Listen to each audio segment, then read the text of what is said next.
There's the bike. It's about 4 o'clock today. There's my other scooter. And I'm going to take the carburetor off, re-put the lines on that. This is 28 millimeter Oco. No, excuse me. It's 30 millimeter Oco. Seems to be working okay. I got this old K&N filter hooks onto it.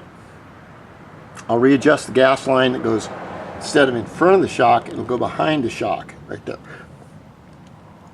And then I'll put the bigger carb on. And you can already see how big of a surface area the intake for the reed valve is right here. Well, your bike is only as good as the smallest opening.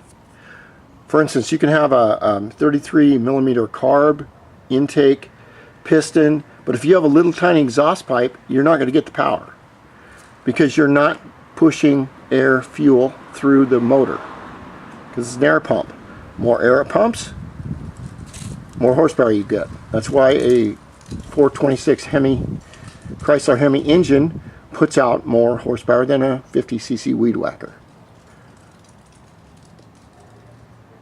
So I've got to take this part off, change the carburetor, put the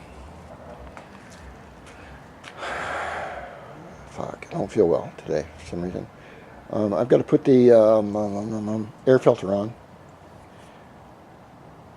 and see how it goes. I have this problem, it's stalling too much.